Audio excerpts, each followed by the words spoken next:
वक्त की सबसे बड़ी खबर यह है कि राहुल गांधी ने वेद प्रताप वैदिक को आरएसएस का आदमी बताया है। आज तक के सवाल पर राहुल गांधी बोले कि वैदिक आरएसएस के आदमी हैं। ये एक तथ्य है, ये एक फैक्ट है। और एक सवाल राहुल गांधी ने यहां पर खड़ा कर दिया। आज तक संवाददाता मौसमी सिंह ने जब उनसे पूछा तो उन्होंने कहा कि ये सरकार को बताना चाहिए कि क्या भारतीय उच्चायोग ने वैदिक की मुलाकात आतंकवादी हाफिज सईद से करवाई है। और साथ ही साथ राहुल गांधी ने कई सारे सवाल सरकार पर यहां पर खड़े कर दिए हैं। वैदिक की मुलाकात के पीछे की मंशा को सामने लाने का सवाल भी राहुल गांधी ने यहां खड़ा कर दिया है। आज तक ने जब राहुल गांधी से यह सवाल पूछा कि आपका क्या कहना है आतंकवादी हाफिज सईद से एक पत्रकार, वरिष्ठ पत्रकार वैदिक जी की मुलाकात पर, तो उन्होंने कहा कि वैदिक तो आरएसएस के आदमी हैं और ये जवाब सरकार को देना होगा, सरकार को बताना होगा कि क्या उच्चायोग ने तो वैदिक की मुलाकात आतंकवादी हाफिज सईद से नहीं करवाई। सुनिए आज तक के सवाल पर क्या कहा राहुल गांधी ने। मंत्री पीएमओ में, लेकिन उन्होंने कोई भी टिप्पणी करने से यहां पर इनकार कर दिया है। हम आपको बता दें कि राहुल गांधी ने वेद प्रताप वैदिक को आरएसएस का आदमी बता दिया है और सरकार से भी यह सवाल पूछा है कि क्या उच्चायोग ने पाकिस्तान में वेद प्रताप वैदिक की मुलाकात करवाई है मोस्ट वांटेड आतंकवादी हाफिज सईद से। यानी कि सरकार पर निशाना साधने के लिए अब कांग्रेस ने पूरी तरह से कमर कस ली है। राहुल गांधी ने क्या कहा, पहले हम आपको ये सुनवाते हैं। Well, we are curious to find out if the Indian embassy facilitated this event, if they helped this gentleman in any way. That's what we are curious about. Because he is quite close to the RSS also. Yeah, he's a RSS man. Do you think he was a plan who was sent there because No, the man is a RSS man. That's a known fact. Party ने PMO पर सवाल उठाए हैं।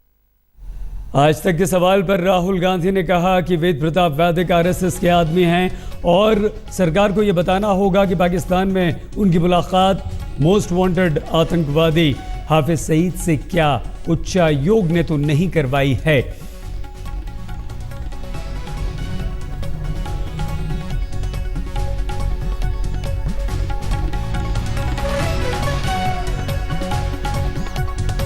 राहुल गांधी ने वेद प्रताप वैदिक को RSS का आदमी बताया है। बीजेपी के वरिष्ठ नेता सैयद शाहनवाज हुसैन इस वक्त हमारे साथ मौजूद हैं। शाहनवाज जी, अब सीधे सीधे राहुल गांधी ने आप पर हमला किया है इस बहाने कि आरएसएस के आदमी हैं वैदिक, और सरकार को जवाब देना चाहिए कि क्या भारतीय दूतावास के अधिकारियों ने उनकी आतंकी हाफिज सईद से मिलने में मदद की। क्या कहेंगे आप?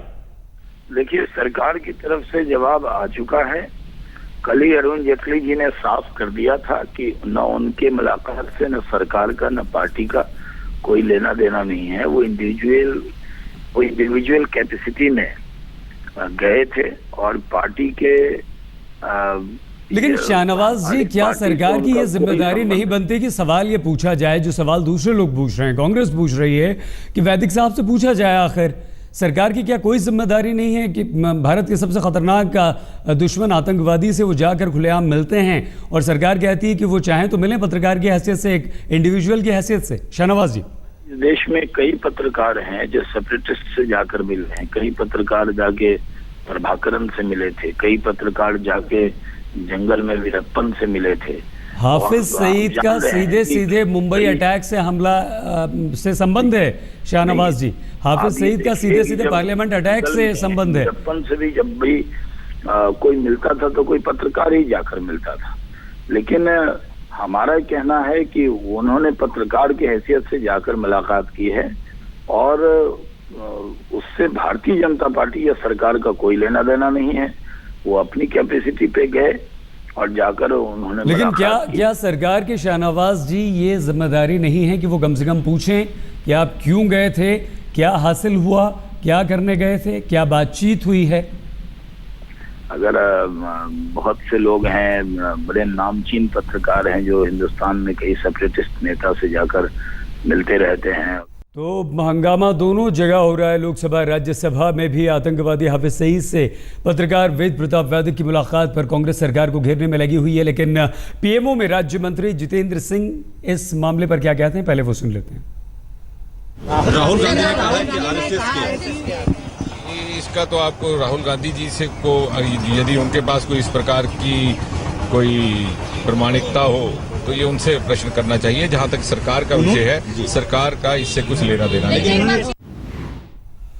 कोई भी प्रतिक्रिया देने से मना कर दिया है, लेकिन बड़ी खबर इस वक्त की यही है कि राहुल गांधी ने सरकार पर सीधा सीधा निशाना साधा है और पत्रकार वेद प्रताप वैदिक को आरएसएस का आदमी बता दिया है। लेकिन साथ ही साथ वैदिक के बहाने उन्होंने सरकार पर निशाना साधते हुए ये कहा कि आखिर मुलाकात मोस्ट वांटेड आतंकवादी से हो कैसे गई। इतने खतरनाक आतंकवादी से, भारत के सबसे बड़े दुश्मन से अगर ये मुलाकात हुई है तो सरकार को जवाब देना होगा कि क्या उच्चायोग के अधिकारियों ने ये मुलाकात आतंकवादी हाफिज सईद से वैदिक की करवाई है। राहुल गांधी ने यह सवाल उठा दिया है और वैदिक को आरएसएस का आदमी भी बता दिया है। और ये अब सवाल यहाँ पर यह भी खड़ा होता है कि कांग्रेस जो पहले से लगातार इस मामले को लेकर सरकार को घेर रही थी और कांग्रेस ने कल वेद प्रताप वैदिक की गिरफ्तारी तक की मांग कर डाली थी, अब राहुल गांधी का यह बयान आता है और बयान सीधे सीधे आरएसएस से जोड़ देते हैं। वो वेद प्रताप वैदिक को आरएसएस का आदमी बताते हैं। इसके बाद सरकार को और घेरने की कोशिश कांग्रेस की तरफ से होगी। लोकसभा राज्यसभा दोनों में इस वक्त हंगामा हो रहा है, कार्रवाई चलने नहीं दे रहे कांग्रेस के सदस्य और इसी मामले पर वो चर्चा कराना चाहते हैं, इसी मामले पर वो बोलना चाहते हैं। सीधे मौसमी सिंह के पास लिए चलते हैं। मौसमी, आपने बात की राहुल गांधी से और उन्होंने वैदिक को आरएसएस का आदमी बताया, ये सवाल भी पूछा कि क्या उच्चायोग ने मदद की आतंकी हाफिज सईद से मिलवाने में। लेकिन सवाल ये मौसमी की क्या अब कांग्रेस कमर कसती हुई इस मुद्दे पर सरकार को घेरने के लिए नजर आती है हमें? यहाँ पे अगर आप देखें तो कांग्रेस को एक मौका मिल गया है एक सियासी गेम पॉइंट स्कोर करने का पार्लियामेंट में, क्योंकि जैसे पिछले मुद्दे टीआरएआई बिल के मसले पर वो अकेले पड़ गई थी, टीएमसी से लेके सपा से लेके एनसीपी तक ने उसकी सहयोगी ने उसका साथ छोड़ दिया था, उसकी वजह से वो मजबूर हो गई थी इस मुद्दे को आगे नहीं ले जाने के लिए। पर इस हाफिज सईद के मुद्दे से उसको एक और मौका मिला है। लोकसभा ही नहीं, राज्यसभा में भी तमाम लोग, जेडीयू केसी त्यागी से हमने बात की और उन्होंने राहुल गांधी की हाँ में हाँ मिलाई। तो एक तरीके से कांग्रेस नहीं चाहती ये मौका जो है वो किसी तरह से गवाए। खास तौर से आतंकवाद का मसला ऐसा रहा है जहां पे लगातार यूपीए पर निशाने कसे गए हैं, इल्ज़ाम लगाया गया है सॉफ्ट स्टेट होने का, आतंकवाद पे सॉफ्ट होने का। तो हाफिज सईद और कश्मीर दो ऐसे मुद्दे हैं जो कांग्रेस के हाथ लगे हैं, जिस पे वो चाहती है कि सरकार की ज़्यादा से ज़्यादा किरकिरी हो।